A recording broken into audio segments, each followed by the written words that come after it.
أعوذ بالله السميع العليم من الشيطان الرجيم بسم الله الرحمن الرحيم الحمد لله رب العالمين وبه نستعين وصلى الله على سيدنا محمد وخاتم الطاهرين وعن الله عليهم أجمعين.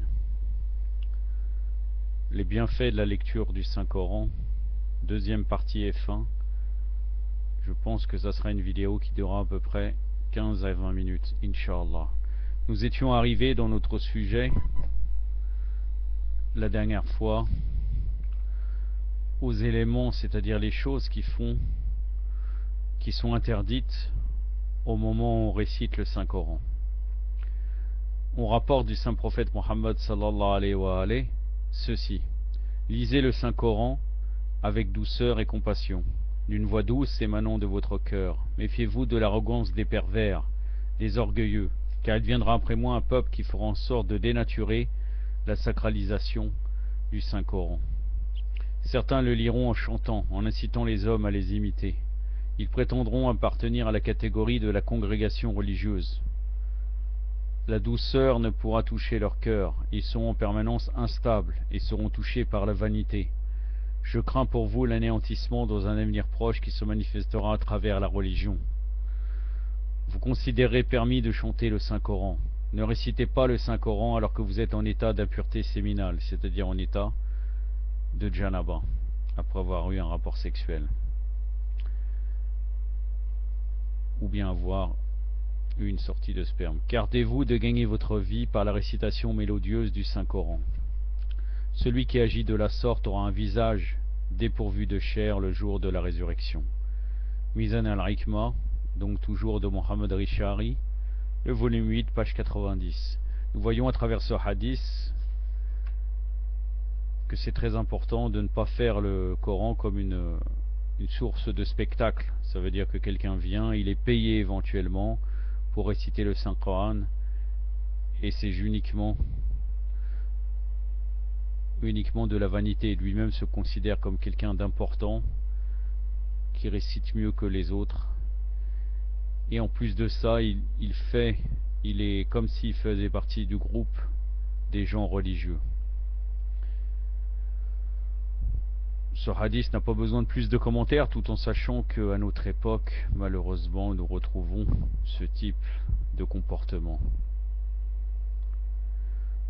Aussi, le Saint-Coran, dans certains cas, le Saint-Coran peut aussi nous maudire. On rapporte aussi du prophète Mohammed sallallahu alayhi wa alayhi: il n'y a pas de lecture bénéfique du Saint-Coran s'il n'y a pas de véritable connaissance de notre tradition, c'est-à-dire la tradition du prophète sallallahu alayhi wa alayhi et des Ahlul Bayt. Sachez que le Saint-Coran est une guidance et une connaissance conduisant à la demeure de la félicité. Toujours Mizan al-Hikmah, le volume 8, page 90. Réciter le Saint-Coran sans s'interdire l'illicite revient à ne pas faire partie de ceux qui lisent véritablement les livres d'Allah. C'est aussi un hadith du prophète Mohammed sallallahu alayhi wa alayhi. Toujours la même référence. Aussi un autre hadith: le Saint-Coran est pareil à un exilé dans 4 situations. Le Saint-Coran posé dans la demeure d'un tyran, c'est-à-dire il sert strictement à rien, il sert peut-être à orner, et le tyran le met uniquement pour montrer qu'il serait quelqu'un de religieux. Dans une mosquée où le peuple néglige la prière, ça veut dire que la mosquée est vide et le Coran est là comme un motif d'ornement. Un Coran présent dans la demeure où il n'est pas lu, ça veut dire qu'il est dans la maison, personne ne le lit, et d'ailleurs il y a même des hadiths qui disent qu'il témoignera ce Coran au jour de la résurrection, comme quoi, regardez, j'ai été mis ici et personne ne m'a lu. Donc ça sera un motif de jugement si on met le Coran sans le lire dans la maison. Aussi un homme sage et juste qui vit parmi des pervers. Ça veut dire il lit le livre d'Allah, mais il ne fait rien, il n'ordonne pas le convenable et interdit le blâmable, il vit avec des pervers au lieu d'émigrer s'il ne peut pas ordonner le convenable et interdire le blâmable. Ça, c'est le volume 8, page 90 de Mizan al-Hikmah, toujours la même référence. Aussi, il y a une autre catégorie de gens qui lisent le Saint-Coran pour acquérir les biens de ce monde. On rapporte du Saint-Prophète Mohammed sallallahu alayhi wa alayhi ceci: la plupart des hypocrites se trouvent dans ma communauté, car ils lisent le Saint-Coran uniquement pour l'acquisition des biens de ce monde. Ça c'est toujours Mizan al-Hikma, le volume 8, mais la page 91. Un autre hadith, dans la géhenne se trouve une meule semblable au fer. Elle broyera tous ceux qui désiraient se faire une réputation en ce bas monde, de même que les savants devenus corrompus en voulant obtenir des titres honorifiques. Ça, c'est la page 91, le volume 8 de Mizan al-Hikma. Un autre hadith, celui qui apprend le Saint-Coran et s'en sert pour acquérir les biens et les honneurs de ce monde, Allah subhanahu wa ta'ala lui interdira l'accès au paradis. Toujours la même référence. On rapporte aussi de l'imam Mohammed al-Baqir alayhi salam, celui qui entre chez un religieux pour réciter devant lui le Saint-Coran afin d'avoir une réputation vis-à-vis des autres en ce bas monde, la malédiction s'abattra sur le lecteur et pour chaque verset récité il recevra 10 malédictions et celui qui l'écoutera en l'approuvant recevra à son tour ces malédictions pour avoir accepté cette récitation. Ça veut dire il vient pour réciter le Coran uniquement chez quelqu'un pour avoir une réputation, pour dire regardez, il récite très bien le Coran. Il est maudit et celui qui écoute aussi est maudit. Mizan al-Hikma, volume 8, page 91. Maintenant, il y a différentes catégories de lecteurs du Saint-Coran.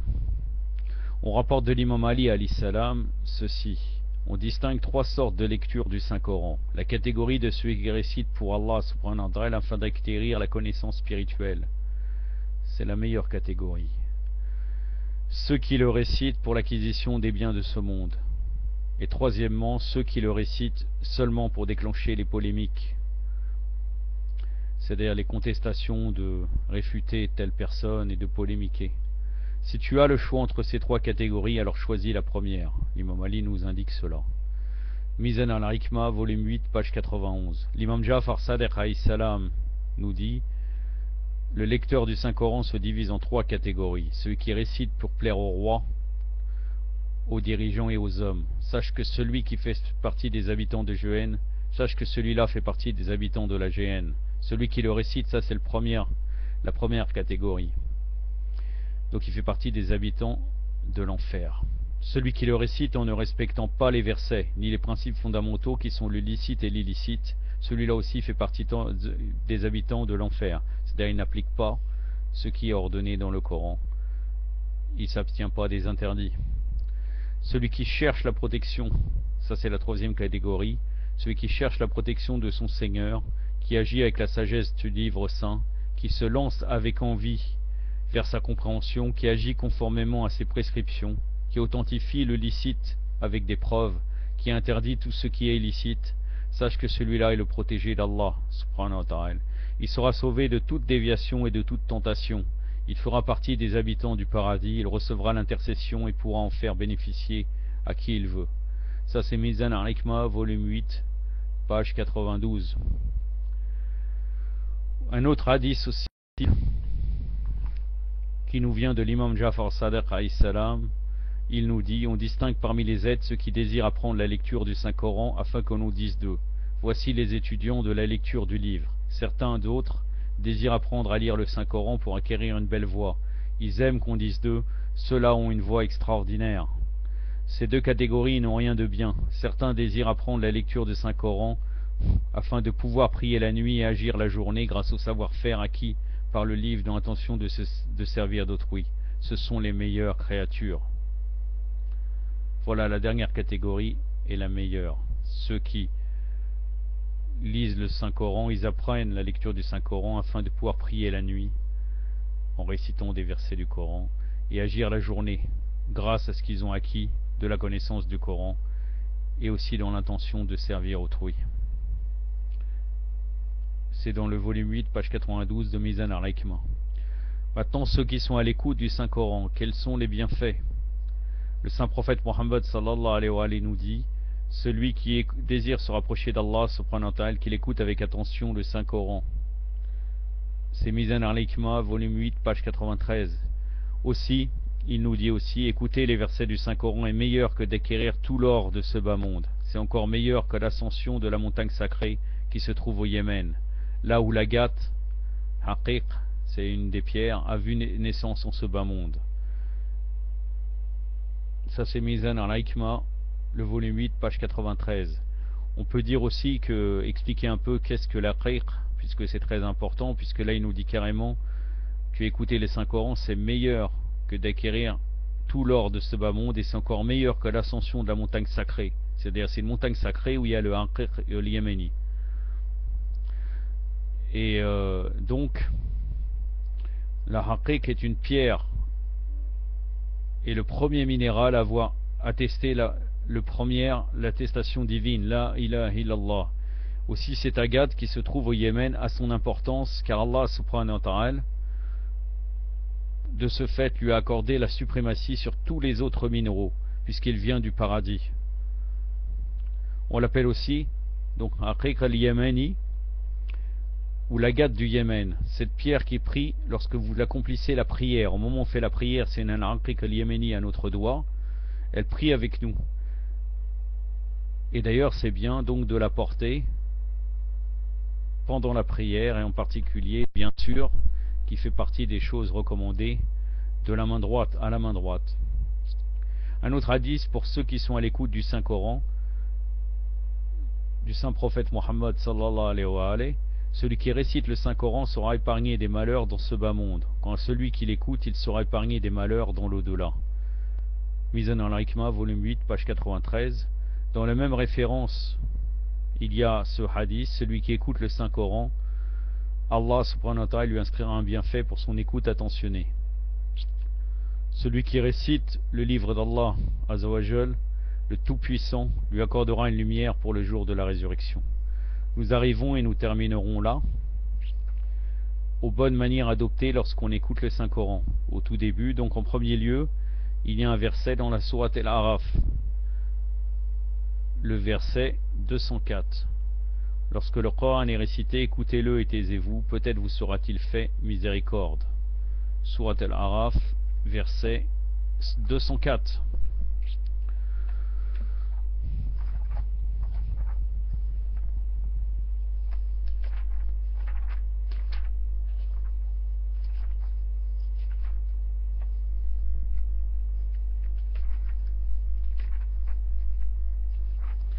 أعوذ بالله السميع العليم من الشيطان الرجيم بسم الله الرحمن الرحيم وإذا قرئ القرآن فاستمعوا له وأنصتوا لعلكم ترحمون صدق الله العلي العظيم.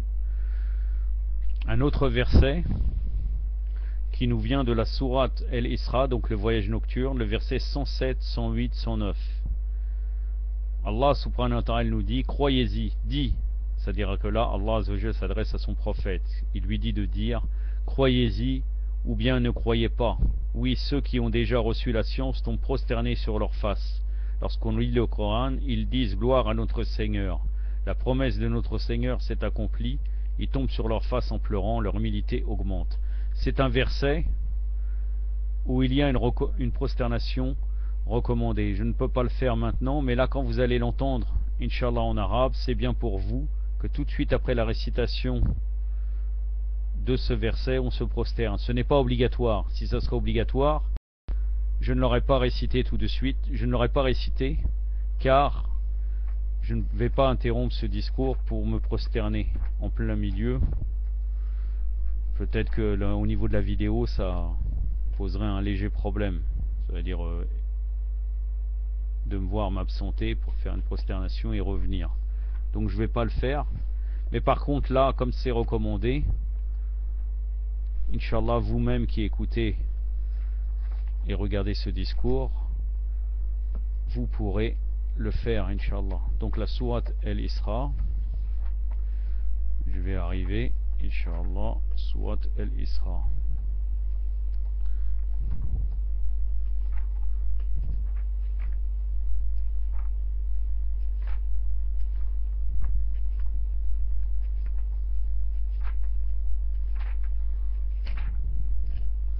La sourate El-Isra, qui est donc la sourate numéro 17, le verset 107, 108, 109. أعوذ بالله السميع العليم من الشيطان الرجيم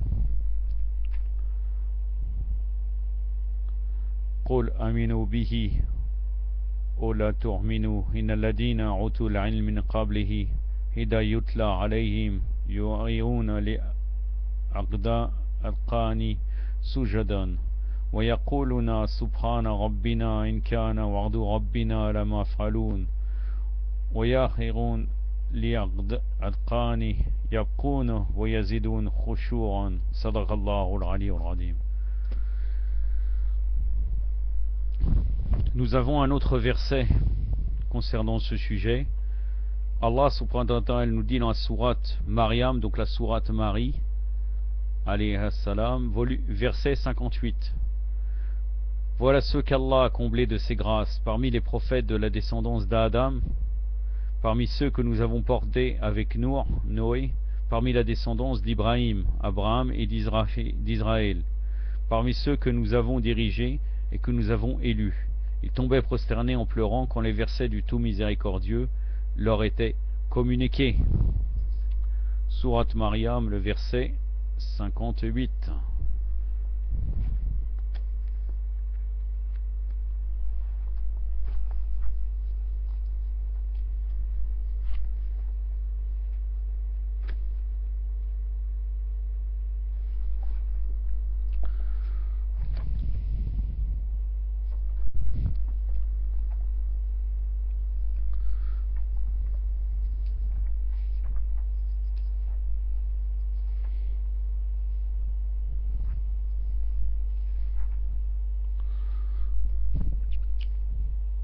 أعوذ بالله السميع العليم من الشيطان الرجيم أولئك الذين أنعم الله عليهم من النبيين من ذرية آدم وممن حملنا مع نوح ومن ذرية إبراهيم وإسرائيل وممن هدينا واجتبينا إذا تتلى عليهم آيات الرحمن خروا سجدا وبكيا صدق الله العلي العظيم.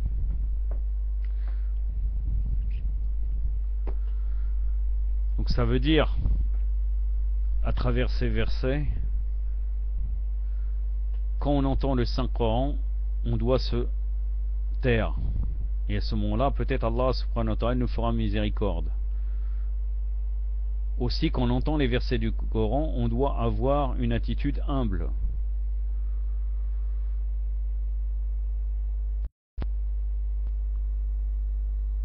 Et aussi, quand on lit les versets du Saint-Coran, certaines personnes, ça les faisait se prosterner par crainte d'Allah Azzawajal, les rapprocher d'Allah, et ils pleuraient. Un autre verset dans la sourate El-Hadid, sourate le Fer, le verset 16. Le moment n'est-il pas venu pour les cœurs des croyants de s'humilier en entendant le rappel d'Allah, ce qui est descendu de la vérité, et de ne plus ressembler à ceux qui avaient autrefois reçu le livre. Ceux-ci trouvèrent le temps long, leurs cœurs s'endurcirent, beaucoup d'entre eux étaient pervers.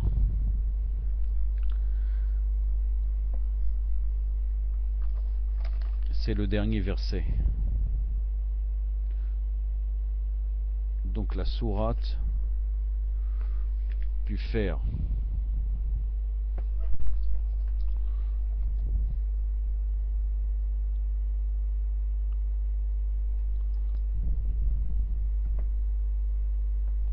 Le verset 16. أعوذ بالله السميع العليم من الشيطان الرجيم ألم يني للذين آمنوا أن تخشى قلوبهم لذكر الله وما نزل من الحق وليكون كالذين أوتوا الكتاب من قبل فتلا عليهم عماد فقست قلوبهم وكثير منهم فاسقون صدق الله العلي العظيم. Voilà donc là aussi l'état de khushu', de crainte d'Allah, en étant humble au moment de la récitation du Coran. Aussi les bonnes manières au moment de la lecture du Saint-Coran, d'avoir une bonne éthique, ça fait partie d'une des preuves de la piété. Et d'ailleurs les bonnes manières et l'humilité nous amènent à la piété. Celle-ci insère dans le cœur l'amour d'Allah subhanahu wa ta'ala.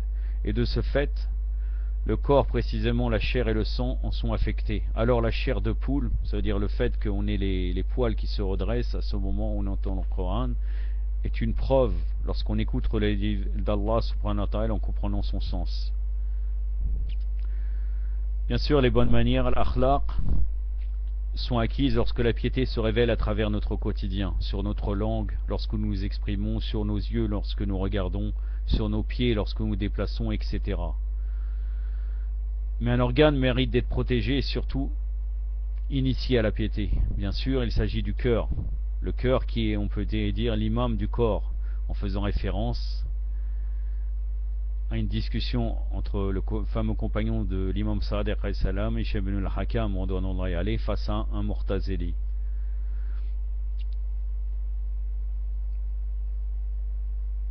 Car si le cœur est protégé, tous les membres seront protégés. Et s'il est la proie des envies et des passions, ce bas monde, il nous entraînera à l'enfer. Si la piété a élu domicile dans le cœur, rien ne pourra le détourner de son objectif, c'est-à-dire retourner auprès d'Allah subhanahu wa ta'ala, aussi pur que lors de sa création. Si l'homme s'est purifié avec un cœur touché par la piété, ce n'est pas plus l'homme en lui-même qui s'incline devant Allah, mais bien le cœur qui s'incline devant son Seigneur et devant, bien sûr, son représentant, qui est le saint prophète Mohammed sallallahu alayhi wa alayhi, et nos chers imams alayhum salam. Le cœur se dirige avec doigt et enthousiasme vers la religion, dont les principes fondamentaux sont la sincérité et la fidélité. Dès que l'homme a acquis la piété, il se soumet avec joie et gratitude à l'ordre d'Allah subhanahu wa ta'ala et à son livre révélé. Il recherche la suprématie de son envoyé Muhammad al-Mustafa sallallahu alayhi wa alayhi. Allahumma salli ala Muhammad wa ali Muhammad wa la jal farajahum wa la'an adahum, et s'accompagner continuellement tant qu'Allah subhanahu wa ta'ala lui prêtera la vie. Dès lors, cet homme ne pourra désobéir à l'ordre d'Allah et à l'amour des imams alayhim salam. On rapporte de l'imam Rida alayhi salam en concernant la compréhension des bonnes manières adoptées pour se rapprocher d'Allah subhanahu wa ta'ala: celui qui visite l'imam al-Hussein alayhi salam avec une véritable connaissance est pareil à celui qui a visité Allah subhanahu wa ta'ala sur son trône. Donc les gens étonnés, ils interrogèrent l'imam Rida: quelle est l'explication de la connaissance véritable de l'imam al-Hussein alayhi salam? L'imam Rida Ali al-Rida alayhi salam répondit: l'expression visiter avec une véritable connaissance signifie que l'on doit suivre, obéir et aimer l'imam de son temps, car il est la preuve d'Allah subhanahu wa ta'ala sur terre, il est le lien avec le message divin. La grandeur d'Allah ne doit pas être transgressée ni rejetée, car l'imam est la grandeur du Créateur, qu'il soit vivant ou décédé. Là, ça fait bien sûr référence à notre époque, à l'imam al-Mahdi. Ça vient de... Ce texte vient d'un livre de Ayatollah Abdel Hussein al-Daysraib, rahmatullah alayh, dans le livre Adab min al-Quran, les bonnes manières du Saint-Coran.